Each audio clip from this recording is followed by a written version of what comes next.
Voltamos aqui, né, para mais um osso e agora nós vamos estar falando um pouquinho sobre o osso occipital. Então, falando aqui do osso occipital, a gente conclui a porção superior do crânio. Então, o occipital é um osso ímpar, simétrico, plano, é o mais posterior do crânio e ele vai se dividir em três porções. Porção escamosa, é aquela que fica posteriormente ao forame occipital ou forame magno. A basilar, ela fica anterior ao forame, né, é espessa. E lateral, o nome já diz, ela se localiza lateralmente ao forame occipital ou forame magno. Então aqui, como nós já falamos, olha, a divisão do occipital, ele é dividido em três porções. A localização dele é na porção ínfero-posterior do crânio. Quando eu falo ínfero, estou me referindo à porção inferior e também à porção posterior. Então, essa palavra fica como porção ínfero-posterior do crânio. Então, nessa imagem aqui, vê se dá para vocês visualizarem bem. Aqui, no corte mediano, a gente vê esse lilazinho aqui, ó, é o occipital. Então, ele pega toda a porção posterior e inferior do crânio também, ó, infero-posterior do crânio. Deste lado aqui, nessa outra imagem, a gente vai observar, ó, o forame magno que eu falei com vocês. Aqui é o forame magno. Esquece esse vômer aqui. Vômer está se referindo a esse osso aqui na frente. Só queria mostrar para vocês, ó, aqui, ó, o forame magno. A porção anterior ao forame magno é a escamosa. Então, para cá é a porção escamosa. A porção posterior ao forame magno é a porção basilar. Então, é essa que fica para frente, ó. Lembrando que o occipital é todo esse pedaço aqui, ó, toda essa margem aqui. Então, a porção anterior ao forame escamosa, posterior ao forame basilar, né? E a porção lateral também, que nós chamamos de lateral ao forame magno. Então, o nome desse forame aqui maior, que é o maior forame do crânio, é o forame magno, ok? Então, aqui numa visão inferior, aqui num corte transversal, observem comigo, e aqui num corte mediano, certo? Então, vamos continuar aqui para a gente entender. Nessa imagem aqui, ó, olhando inferiormente, né? Então, estou olhando por baixo, eu tenho aqui o forame, a porção anterior ao forame, a porção posterior ao forame e a porção lateral ao forame magno, ok? Então, os acidentes anatômicos, né? Eu só quero que vocês, voltando aqui, deixa eu voltar aqui. Antes de falar de acidentes ósseos, eu preciso que a gente entenda assim. O occipital, ele se divide, ou então se eu pergunto para vocês, cite as características do occipital e sua divisão.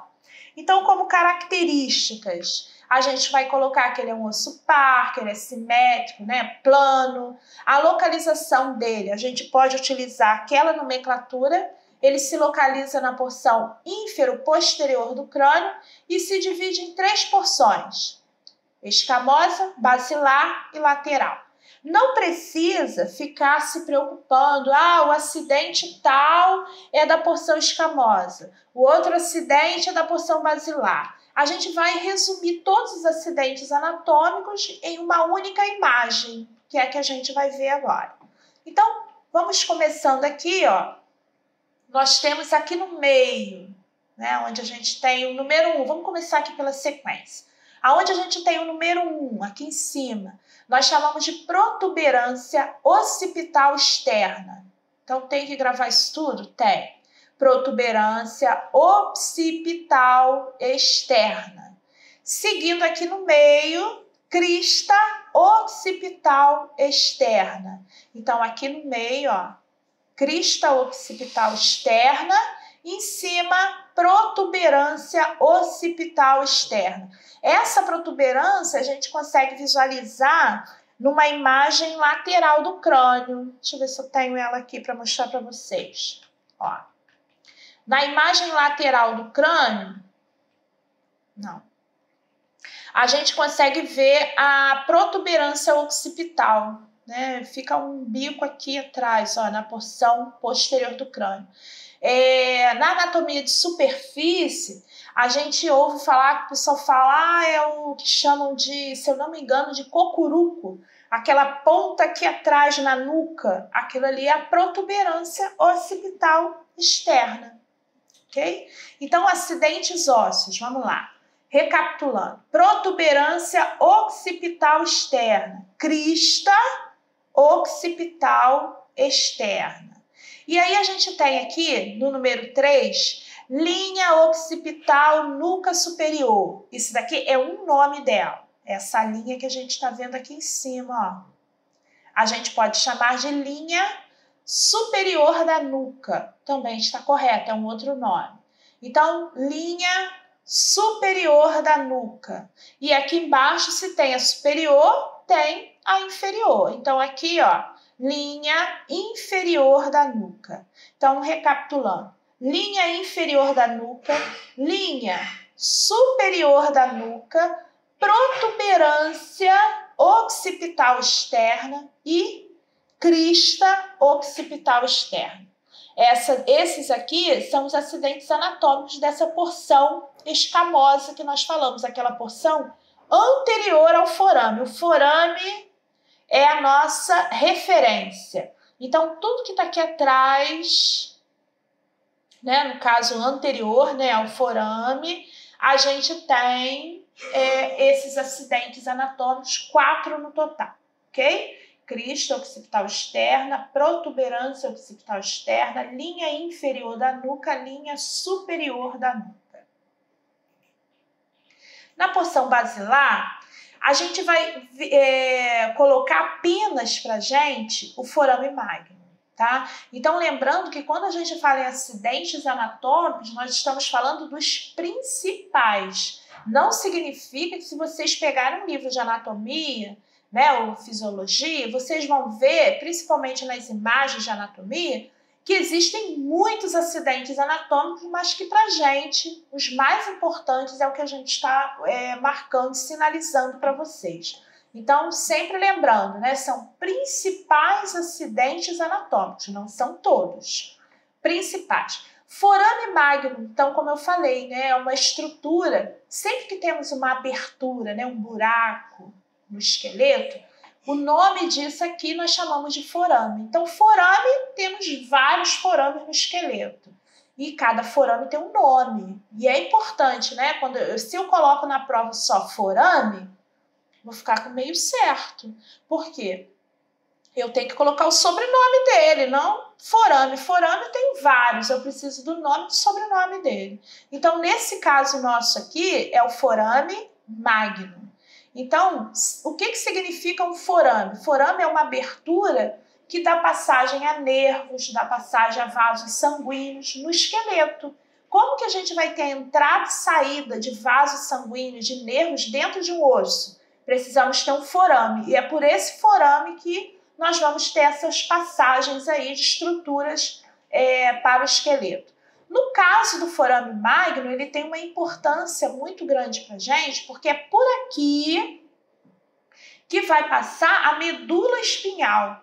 Então, medula espinhal, o líquor, né, que é um líquido que reveste, que envolve as meninges, nervos, artérias, tudo vai passar por esse forame magno. Então, o forame magno é uma estrutura importante que a gente tem que marcar para a gente entender. Na porção lateral, nós já falamos, lateral é o quê? Que fica do lado do forame magno. Como a nossa referência aqui é o forame, nós temos a porção anterior ao forame, escamosa. Posterior ao forame, que é onde a gente tem toda essa área aqui que nós chamamos de basilar. E lateral ao forame, aonde a gente tem uma estrutura aqui, ó. Não sei se dá para vocês visualizarem bem comigo, ó. que nós chamamos esse acidente anatômico aqui de côndilos occipitais. Faltou um C aqui. Côndilos occipitais. Esses côndilos, né, eles vão se apoiar na primeira vértebra da coluna cervical, que nós chamamos de atlas, né, a primeira vértebra. Então, os côndilos occipitais são esses dois aqui, ó. A importância dele é que eles se apoiam na primeira vértebra da coluna cervical. E aí, com esse acidente anatômico aqui, a gente fecha os principais acidentes anatômicos do occipital. Então, vamos lá. Aqui comigo. No caderno de atividades de vocês, nós temos aqui, ó, no caderno de atividades, nós vamos ter vocês já viram, não vão esquecer nunca mais, que é o forame magno. O 2 aqui, crista occipital externa. O 3, linha inferior da nuca. O 4, protuberância occipital externa. E o 5, linha superior da nuca. Então, forame magno.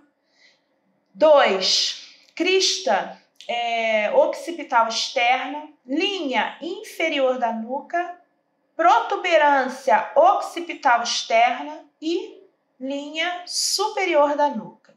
O número 6 é esse daqui, que nós já vimos, que são os côndilos occipitais externos.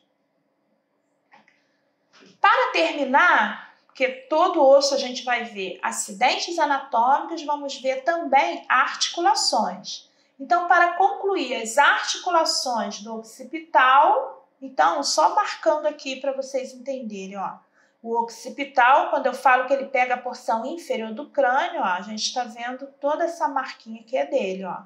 Então, isso tudo aqui é o occipital, numa visão, né, num corte transversal, que nós estamos vendo aqui. Então, quem se articula com o occipital? A gente tem o temporal aqui do lado, ó. Temporal, que fica do lado. Nós vamos ter os parietais. Lembram deles? Ó, nós vimos agora no vídeo anterior. Aqui, então, nós temos os parietais. Nós temos o 3, o esfenoide, aqui numa outra visão, né? Aqui, no corte transversal, a gente está vendo, ó, esse verde claro aqui, todo ele é o que a gente chama de esfenoide. Eu costumo brincar que o esfenoide é o pegador. Por quê? Porque ele se articula com todos os ossos do crânio. Então, quais ossos se articulam com o parietal? Lembra que o esfenoide está no meio. Quais ossos se articulam com o frontal? O esfenoide está no meio. Como ele se localiza no centro da base do crânio, ó, ele pega dos dois lados aqui, ele acaba se articulando com todos os ossos do crânio. Então, esfenoide também. Entrou o número 4 aqui, que é o atlas. O atlas nós vimos que é a primeira vértebra da coluna cervical. E ela se articula com o occipital. Então, quando a gente falou naquela imagem anterior, que aqui, ó, são os côndilos occipitais, que se apoiam no atlas, então o atlas também se articula com o occipital. Então, fechando aí a articulação do occipital, a gente tem também o atlas. Então, apenas 4 ossos: temporal, parietal, esfenoide e o atlas também, tá? Para a gente fechar. Ok? Então, finalizem aí a atividade de vocês. Façam quantas vezes forem necessárias. Cubra a imagem, né? Cubra as respostas que vocês já fizeram, deixa só a imagem. Tentem fazer com legenda, né? Vai escrevendo várias vezes até memorizar. Às vezes, uma vezinha só que você faz o desenho, você não vai fixar. Às vezes, precisa de mais vezes. Então, é importante a gente se dedicar também, né, a esse exercício, a essa atividade aqui de memorização, porque não tem como estudar anatomia, estudar osso, se a gente não tiver imagem na cabeça. Então, é importante também a gente visualizar isso. Bem, vou ficando então por aqui. Terminamos os ossos da calvária, né, da parte superior do crânio. O próximo vídeo, então, nosso já vai ser da base do crânio, mas nós vamos fazer alguma atividade aí com todos os 4 ossos que nós já vimos. Então, nós já vimos frontal, já vimos os 2 parietais e já vimos também o occipital. Então, um abraço aí a todos.